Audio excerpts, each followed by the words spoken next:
Hi guys, welcome back to my channel. जैसे कि आप सबको पता ही होगा, मैं आप सभी को हॉरर स्टोरी टेलिंग करता रहता हूँ। और आज मैं भी आपके लिए एक लेके आया हूँ एक ऐसा स्टोरी जो जिसको सुनने के बाद आपको दिन में भी डर लगेगा। जी हाँ, आज हम बात करने वाले हैं भानगढ़ के बारे में। भानगढ़ का नाम सुनते ही बहुत सारे लोग डर के मारे काँप जाते हैं। आखिर कहा जाता है कि रात होते ही वहाँ पे बहुत सारे रूहें जो जाग जाती हैं। कहा जाता है कि बहुत सारे आवाज़ आना, किसी का चिल्लाने की आवाज़ आना, किसी का रोने की आवाज़ आना, उस फोर्ट के अंदर गूँजता रहता है। उनके आस-पास का जो लोकल का कहना है, वो अभी हॉन्टेड बन चुका है, एक भूतिया। और वहाँ पे जो युद्ध लड़ा गया था, वहाँ पे बहुत सारे सैनिक मर गए थे और रानी वहीं पे भी मरी गई थी। तो this is the haunted place of India, the most dangerous place. जी हाँ, आज हम बात करेंगे भानगढ़ के बारे में। कहा जाता है कि एक तांत्रिक ने रानी को पाने के लिए सारे हदें पार कर दी और उसके श्राप के लिए ये भानगढ़ का जो किला था, एक हँसता खेलता जो भानगढ़ था, वो पूरा तबाह हो गया। 9,000 लोग डेथ, उनका कुछ अता-पता ही नहीं चला। स्टोरी में हम आगे बढ़ते हैं। अगर किसी को भानगढ़ के बारे में पता नहीं है, तो मैं आपको बताना चाहूँगा। वो साल की बात, पैरानॉर्मल सोसाइटी के इन्वेस्टिगेशन जो इंडिया के हैं, गौरव तिवारी वहाँ पे इन्वेस्टिगेशन करने के लिए गए थे। वहाँ पे उनको कुछ मिला नहीं, वो इसको झूठा साबित कर दी कि यहाँ पे कुछ नहीं है वैसा कुछ। तो ख़ैर उनकी बात छोड़िए, अगर आप चाहते हो कि गौरव तिवारी के बारे में मैं डिटेल्स में कुछ आपको समझाऊँ, तो आप मुझे कमेंट कर सकते हो। तो मैं अगला वीडियो जो है मैं गौरव तिवारी के ऊपर लाऊँगा। तो बहुत पुरानी बात है, जब भानगढ़ में एक सुंदर, एक बुद्धिमती, एक चतुर रानी रहा करती थी। रानी का नाम था रत्नावती। और जितना देखने में सुंदर, उतना बुद्धि भी और चतुर भी। और सुंदर के कारण रानी रत्नावती के पास बहुत सारे आस-पास राज्यों में प्रस्ताव आते थे। बहुत दिनों की बात है, रानी जब अपने सहेली के साथ भानगढ़ के पास बाज़ार लगता था, उन वहाँ पे घूमने के लिए गई, तो वहाँ पे उनका नज़र पड़ा एक तांत्रिक का नाम था सिंघिया। सिंघिया तांत्रिक जो था, वो रानी को देख के एकदम से लड्डू हो गया कि आखिर इतना सुंदर कोई कैसे हो सकता है? This is impossible. और तांत्रिक ने ठान लिया कि वो रानी को किसी भी हालत में प्राप्त करेंगे, चाहे गलत हो, चाहे सीधे तरीक़े से। पर सिंघिया को कहीं न कहीं पता था, मैं एक तांत्रिक हूँ, मुझे रानी ऐसे तो प्राप्त नहीं हो सकती। तो वो काला जादू का सहारा लिया। जब बाज़ार में रानी की जो सहेली थी, उनके लिए तेल खरीदने के लिए आई थी, तो सिंघिया ने क्या किया, उस तेल के ऊपर काला जादू कर दिया था। और वो काला जादू ऐसा-वैसा काला जादू नहीं है। अगर उस तेल को कोई लगाता तो उसके बस में आ जाता और वो जो बोलता वो वही चीज़ बोलता। सिंघिया के मन में बहुत सारे सवाल थे कि अगर मैं रानी को विवाह कर लेता हूँ, तो मुझे भानगढ़ का राजा भी घोषित कर दिया जाएगा और मैं आराम से यहाँ पे रह सकूँगा। पर मैं जैसे आपको बोला था कि जो रानी रत्नावती थी, वो बहुत चतुर थी और बुद्धिमान थी और भी उनको भी बहुत सारी सिद्धि प्राप्त हुए थे। और जैसे भी करके वो काला जादू हुआ, वो तेल अपनी जो सहेली के पास से वो देखे, वो तुरंत समझ गए थे कि दाल में कुछ काला है। जब वो तेल को देखे, तो उनको पता चल गया था कि ये काला जादू किया हुआ है। वो उस तेल को एक बड़े से चट्टान पे ऊपर दे मारा और तेल वहीं का वहीं बिखर गया। जैसे मैं आपको बता चुका हूँ कि जो तांत्रिक था सिंगिया, वो उस तेल के ऊपर बस करने वाला काला जादू किया था कि जो भी तेल लगाएगा, वो अपने बस में आ जाएगा। पर ये जादू उल्टा पड़ गया क्योंकि रानी ने उस तेल को एक चट्टान के ऊपर मारा था और चट्टान ठीक विपरीत दिशा में आके सिंघिया के ऊपर आ गिरा और सिंघिया की मौत हो गई और मौत होते-होते वो श्राप दे दिया कि भानगढ़ कभी आबाद ना रहे और वहाँ पे सारे लोग, जनजाति सब मर जाए। तो ये था भानगढ़ की कहानी। कहा जाता है कि भानगढ़ में वो तांत्रिक के मरने के बाद कुछ महीने के बाद अजीबगढ़ ने भानगढ़ के ऊपर हमला कर दिया था। अजीबगढ़ पूरा भानगढ़ फोर्ट को खत्म कर दिया। वहाँ पे जितना लोग थे 9,000 10,000 लोग थे, वो सारे डेड हो गए। तो ये था उसके पीछे की कहानी। पर असली स्टोरी स्टार्ट होता है अब।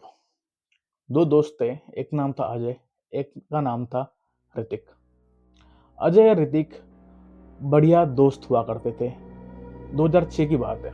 2006 में जब गर्मी के मौसम में वो दोनों डिसाइड करते हैं कि कहीं ना हम चलते हैं राजस्थान घूमने के लिए और जयपुर भी घूम आएंगे। Jaipur the pink city of India. और वहाँ पे बहुत सारे जगह घूमेंगे। उससे एक जगह हम जो एक्सप्लोर करेंगे वो है भानगढ़।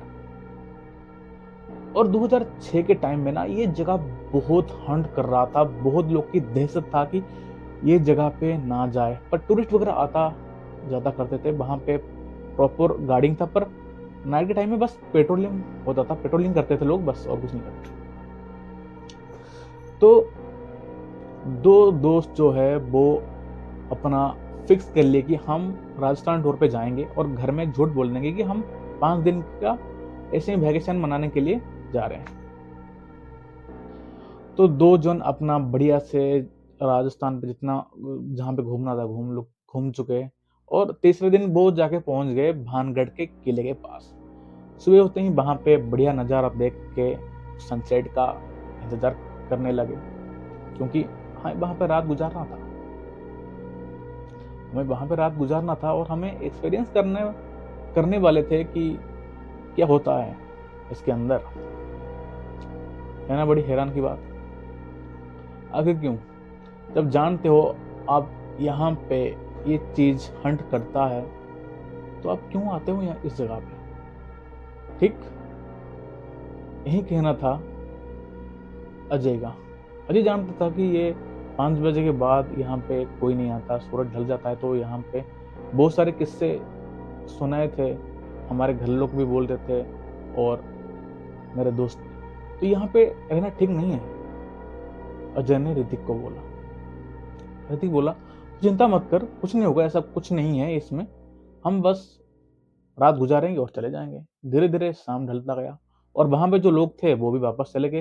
पर वो दोनों एक ऐसी जगह पे जाके पहुंच गए कि जो किसी का नजर जा सके और उनको कोई ना दे सके।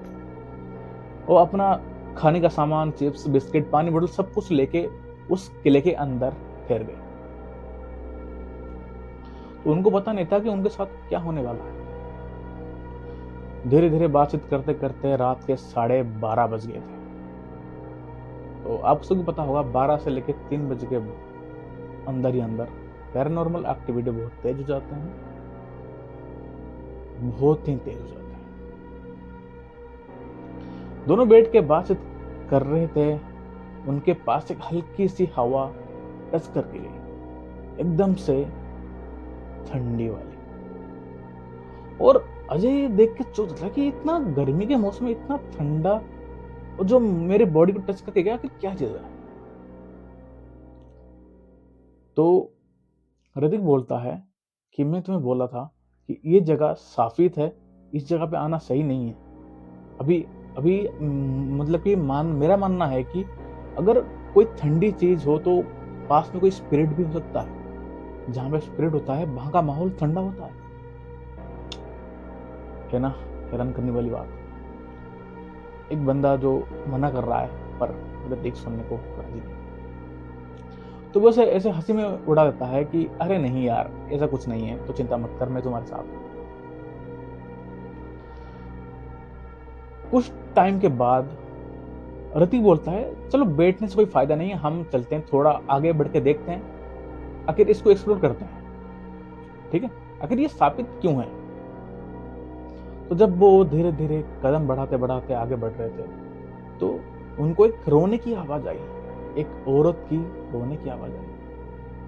वो धीरे-धीरे वो आवाज़ की पीछा करते-करते वो देखते हैं कि एक लड़की वहाँ पे बैठी रो रही थी। और ये चीज़ ऋतिक देख के अजय को बोला कि अरे ये तो वही लड़की है जो सुबह के टाइम पे अपनी सहेली के साथ आई थी।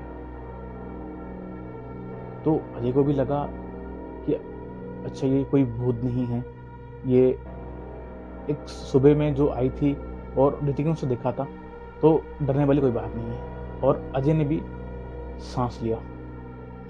तो ऋतिक पूछता है वो लड़की से कि आप कहाँ से हो? आप यहाँ पे क्यों ऐसे रो रहे हो?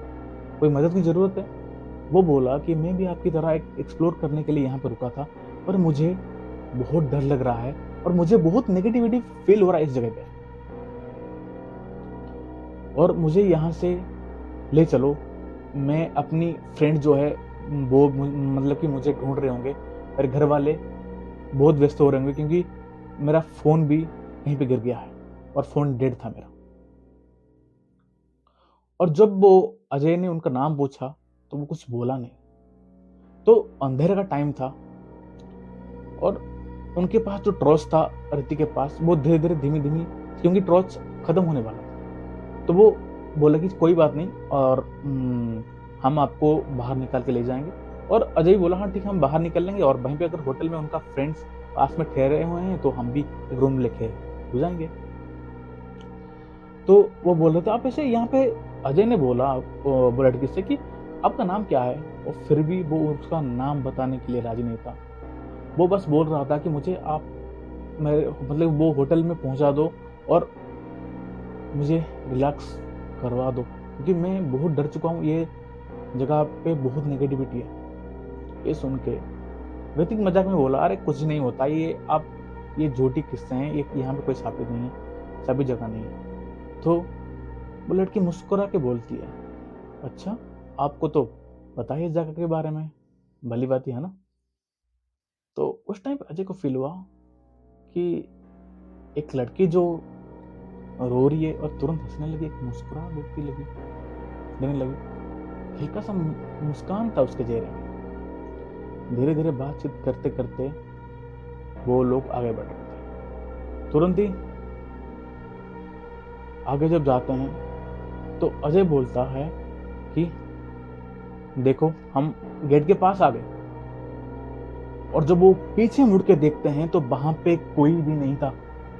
तो वो दोनों शॉक हो जाते हैं कि आखिर ये हमारे साथ क्या हो गया? अभी तो यहाँ पे वो लड़की थी जो हमारे साथ बातचीत कर रहा था एक इंसान के तौर पर। अभी वो कहाँ पे गायब हो गई? और वो दोनों ये सुन के उनके पैरों तले ज़मीन ही खिसक गई। और वो दोनों जैसे ही भागने लगते हैं, पीछे में एक आवाज़ आती है, अरे रुको, मुझे भी लेके जाओ, तुम दोनों कहाँ भाग रहे हो? मुझे भी लेके जाओ, मैं यहाँ पे फँसना नहीं चाहता हूँ।"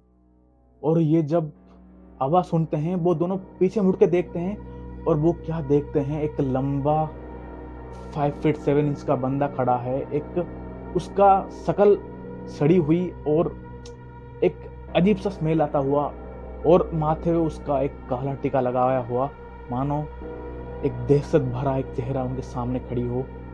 और वो ये चीज़ देख के वो डर के मारे वहाँ से भागे। वहाँ पे भागते-भागते वो गेट को कैसे भी करके कूद के वापस चले गए। जो लोग बोलते हैं ना कि ये चीज़ नहीं होता है, आखिरकार वो उन दोनों को भी पता चल गया था, ये जगह क्यों स्थापित है और यहाँ पे क्या-क्या सब चीज़ हो सकता है एक इंसान के साथ। उनको भी पता चल गया था कि जो प्रकृति के साथ खिलवाड़ करना कितना गंदा हो सकता है। आपको जो चाहिए था, आपको वो सामने था, अब भाग के आ गए। अब बताओ। वो दोनों डर के मारे वहाँ से भाग ही आए। ये दहशत है भानगढ़ के फोर्ट में। बहुत ही डरावनी किस्से। आखिर वो जो टीका लगाया हुआ 5 फीट 7 इंच का बंदा कौन था? कहीं वो तांत्रिक तो नहीं? आज भी रानी रत्नावती को ढूँढ ढूँढ रहा है। क्या पता उनके लोग का कहना है कि वहाँ पे अभी भी दरबार लगती है। रानी अपना दरबार भी लगाती है। भानगढ़ अपने आप में एक हिस्ट्री है भाई। अगर आपको ये वीडियो पसंद आया होगा तो मेरे चैनल को आप सब्सक्राइब करें और ऐसे ही नए-नए वीडियो देखने के लिए मुझे इंस्टाग्राम पे भी फॉलो करें और मेरे यूट्यूब चैनल को सब्सक्राइब करें। तब तक के लिए बाय।